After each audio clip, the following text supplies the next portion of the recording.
Traditional fish and chips. Can it be beaten?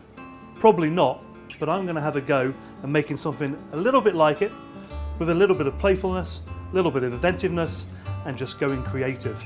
So I'm going to cook a nice dish using frozen at sea Norwegian cod, but I'm going to add pickled onion and roasted potato foam, elements of tartare sauce, and potato scrumps, or squiggles, or batter bits, depending where you're from in the country. So fish and chips is so versatile, it has so many different ways you can do it. So push the boat out, have a go yourself, and just try something new.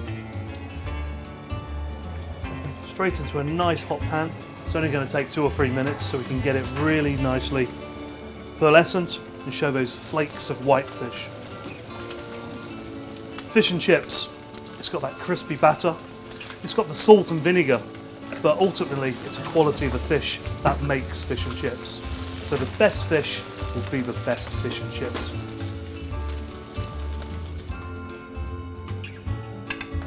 Okay, so we're going to plate up now, and I've made my pickled onion and potato foam.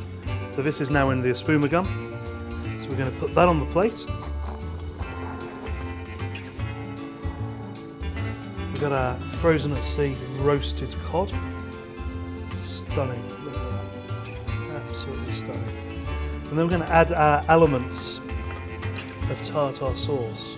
So we've got some salted shallot, some capers, a bit of gherkin, some chives, all those flavours that we associate with tartare sauce. Our potato pieces. Going to just put a little bit of coriander on there, just a few sprigs, and then we're going to finish it with some lemon zest. So there we have it, a nice playful take on fish and chips.